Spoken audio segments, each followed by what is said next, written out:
Can I help you? Yeah, I would like to report something. How does it work? 여기 불안한 듯 주변을 살피며 경찰서를 찾은 한 남자가 있습니다. 그의 이름은 도니던. 코미디언을 꿈꾸며 동네 바텐더로 일하는 오늘의 주인공입니다. 그가 다급히 경찰서에 오게 된 이유는 무엇일까요? 사건의 발단은 한 여자를 만나게 되면서부터입니다. 마사 스콧이라는 한 여자. 어딘가 어리숙하고 우울해 보이는 그녀에게 그는 알 수 없는 연민을 느끼게 됩니다. It's a patronizing, arrogant feeling sorry for someone you've only just laid eyes on, but I did. I felt sorry for her. 도니는 스스로의 감정을 확인하기 위해 마사에게 다가가고 그녀에게 차를 무료로 제공하게 됩니다. How about I give you a cup of tea on the house? 도니의 호의를 느낀 마사는 매일같이 가게로 와 음료를 얻어 마시기 시작합니다. 그리고 도니는 자신이 그녀를 보살피는 것에 묘한 안정감을 경험하는 듯했죠. 그리고 어느새부턴가 마사는 도니의 호의를 이성적 감정으로 받아들여 관계에 선을 넘기 시작합니다. 광적으로 날아오는 이메일, 공격적이고 비뚤어진 구애, 일반적으로는 받아들이기 힘든 행동들. 사실 그녀는 전과가 있는 스토킹 범죄자였습니다. 그런데 도니는 왜인지 그녀의 스토킹에 적극적으로 저항하지 못합니다. 오히려 그녀에게 얽혀지는 자기 자신을 멈추지 못하고 있다는 느낌까지 들기도 합니다. 그녀에게 얽혀가는 자기 자신을 멈추지 못한다. 어째서 그는 자신을 스토킹하는 범죄자에게 빠져들었던 걸까? 아니 애초에 그는 어째서 낯선 그녀에게 스스럼 없이 다가갈 수 있었던 걸까? 이 혼란스러운 상황을 이해하기 위해서 우리는 전이라는 심리적 기제에 대한 이해가 필요합니다. 전이에 대한 심리치료적 정의는 주요 대상과의 관계에서 경험한 결핍이나 좌절을 현재 맺고 있는 관계에서 회복하려는 시도라고 말할 수 있습니다. 나는 그녀가 불쌍했다. 도니는 첫눈에 마사를 연민하고 다가갑니다. 그녀에 대한 어떤 것도 몰랐으면서 말이죠. 도니가 불쌍하게 여긴 것은 아마 마사가 아니라 그녀의 모습에 투영된 자기 자신이었을 겁니다. 그녀를 들여다보고 돌봐주면서 실상 그녀에게 투영된 자기 자신을 돌봐주고 있었을 겁니다. 이러한 방식이 도니가 스스로의 전이 감정을 극복하려는 시도였겠지요. 그렇다면 마사와의 관계에서 도니가 회복하려던 전이 감정의 실체는 무엇일까요? 또 어째서 하필 마사와 같은 지독한 스토커에게 전이 감정을 느끼고 고통스러운 관계에 빠지게 된 걸까요? 이를 이해하기 위해 우리는 도니의 어두운 내면 속으로 들어가 볼 필요가 있습니다.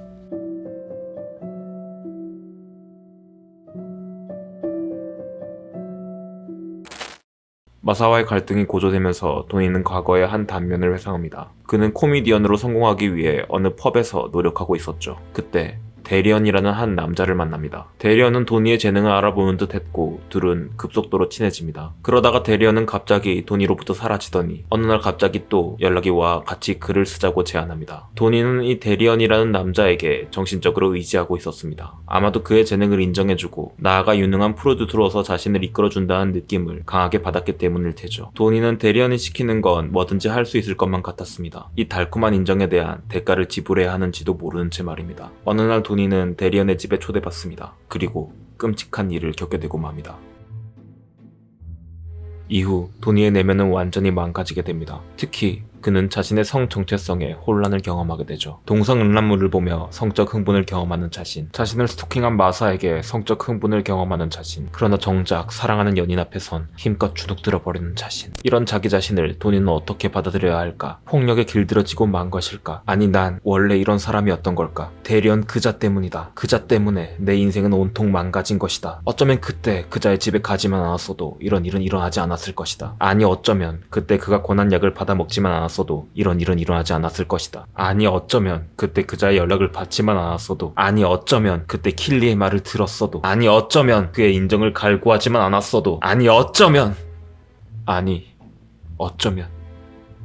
나도 즐겼던 건 아닐까?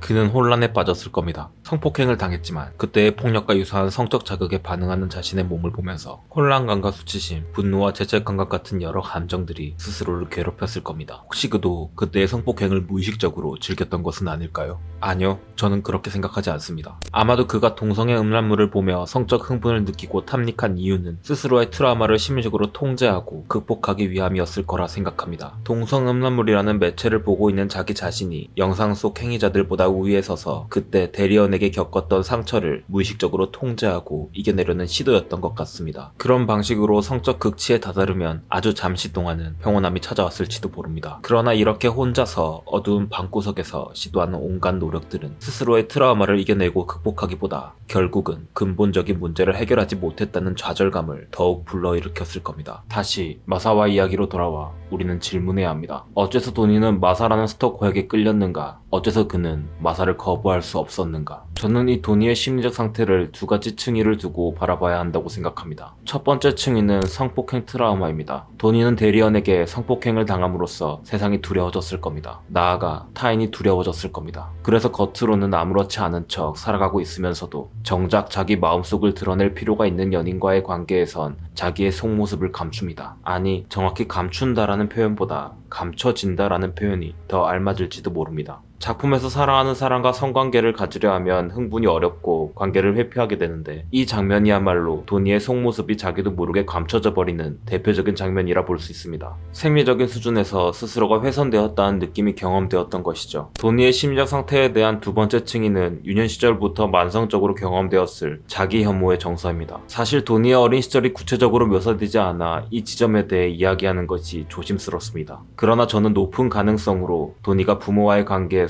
자기 혐오를 만성적으로 경험했을 거라 생각합니다. 그 근거로 굉장히 마초적이지만 어렸을 적 교회에서 자라나면서 목사에게 성적으로 착취당한 그의 아버지가 있습니다. 그의 아버지도 자신이 훼손되었다는 느낌을 무의식적으로 느끼며 유년 시절을 보냈을 겁니다. 그리고 남자답고 강인한 모습으로 자기 자신의 상처를 감추려 노력했을 겁니다. 그런 아버지는 도니가 감정적이거나 약한 모습을 보이면 화를 내거나 다그치는 등 도니의 마음을 억압했을 것이고요. 아마 이런 말을 했을지도 모릅니다. 사내 새끼가 울기나 하고. 그렇게 자신의 여린 감정을 억압하며 자란 도니는 스스로의 남성성을 인정받으려 노력하며 살기 시작했을 겁니다. 스탠딩 기구로 사람들을 웃기려 했던 것도 결국 사람들로부터 인정받으려는 노력이었을 겁니다. 그런 그에게 대련이란 남자의 인정은 너무나 달콤한 것이었을 겁니다. 아버지에게서 받지 못했던 인정을 저 대련이라는 남자가 충족시켜 줄지도 모른다는 예감이 들었을 테죠. 그렇다면 마사는요? 스토킹이라는 비윤리적 행위를 떠나 마사는 도니에게 필요한 욕구를 아주 강렬하게 채워주었습니다. 비록 비뚤어진 방식이었지만 마사는 그의 남성적 면모를 갈구하고 집착했죠. 도니가 꽁꽁 숨긴 마음의 보호막을 동의 없이 뚫고 들어와 난폭하게 그를 끌어안았습니다. 도니는 그녀의 집착이 끔찍이 불편하면서도 자신의 남성성을 강렬하게 갈구하는 그녀를 놓지 못했을 겁니다. 오히려 그녀의 갈구를 더 느끼고 싶다라고 느꼈을지도 모릅니다. 그러나 제 생각에 이 두 남녀와의 관계에도 좀 더 깊은 층위가 있다고 생각합니다. 마사 역시 깊은 자기 혐오를 가지고 살아가고 있었기 때문입니다. 작품의 마지막 장면을 보면 마사가 외로운 유년 시절을 보냈다는 사실을 알 수 있습니다. 자기 혐오를 달리 말하면 내 마음을 이해해주고 받아줄 사람은 세상에 없어 와 같은 느낌을 가지는 것입니다. 자기 혐오로 인해 관계에 대한 극도의 두려움을 가지고 살아가는 이들이지만 그만큼 외롭고 타인과 연결되고 싶어합니다. 때문에 이들은 서로를 알아봅니다. 본능적으로 저 사람에게 나를 다 보여줘도 될 것 같은 느낌을 감지하고 상대와 자석처럼 이끌립니다. 작품 초반에 도니가 마사에게 이유를 모른 채 다가갔던 것도 분명 마사가 자신과 비슷한 결핍을 가진 사람이란 걸 본능적으로 느꼈기 때문일 것입니다. 그러나 이렇게 맺어진 관계는 행복하기 어렵습니다. 앞서 전이라는 심리적 기제에 대해 설명드렸다시피 서로가 어린 시절의 좌절이 전이되고 그것을 회복하기 위해 자신의 억압된 분노와 슬픔과 두려움을 무분별하게 쏟아냅니다. 타인과 적절한 거리를 조절하기가 어렵습니다. 마사가 도니를 나의 아기 순록이라고 지칭했을 때 도니가 받아들인 것은 육식동물에게 쫓기는 듯한 초식동물의 공포였습니다. 그러나 마사는 어린 시절 혼자서 집에 있을 때 자신의 곁을 지켜준 아기 순록 인형을 떠올렸던 것이죠. 도니는 어린 시절부터 스스로를 나약하고 남자답지 못하다고 느낄 수밖에 없었던 경험을 통해 아기술록이라는 단어에 자신을 피포식자로 투영하게 된 것일 테고, 마사는 지독히도 외로웠던 어린 시절과 관련하여 자신이 원했던 든든함과 다정함이 아기술록이라는 단어에 함축되어 도니에게 무한한 든든함과 다정함을 요구하게 됐던 것일 겁니다. 사랑에 대한 그녀의 결핍과 욕구가 과도하여 폭력적인 방식으로 전달되었던 것 같지만요.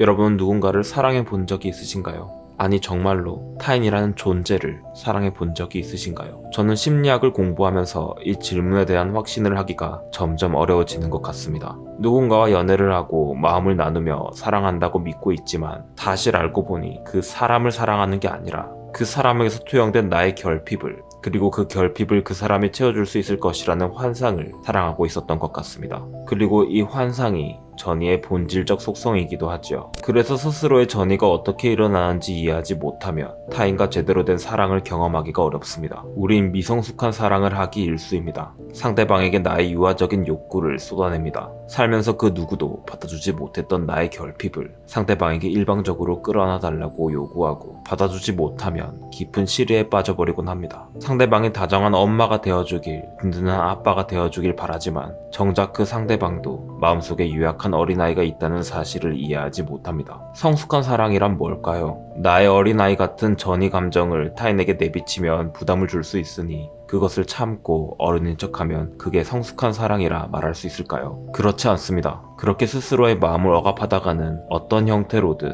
마음의 병을 얻게 될 것입니다. 성숙한 사랑은 서로의 결핍을 슬퍼해주는 것입니다. 서로의 유약함을 바라보고 안아주는 것입니다. 상대에게 나의 빈 구멍을 채워달라고 무작정 요구하는 것이 아니라 서로의 빈 구멍을 알아보고 네가 그렇게 힘들게 살아왔구나. 그 큰 고통을 혼자서 견디며 살아왔구나. 이해하고 아파해주는 것입니다. 이 빈 구멍을 바라볼 줄 아는 관계가 서로의 전의를 다룰 줄 아는 성숙한 관계라 생각합니다. 스스로의 빈 구멍을 반겨주십시오. 겉으로 드러나는 멋지고 아름다운 것보다 그 속에 숨어있는 존재적 슬픔을 이해하고 꼭 안아주는 여러분이 되셨으면 좋겠습니다. 오늘도 조금 더 자기 자신을 응시하길.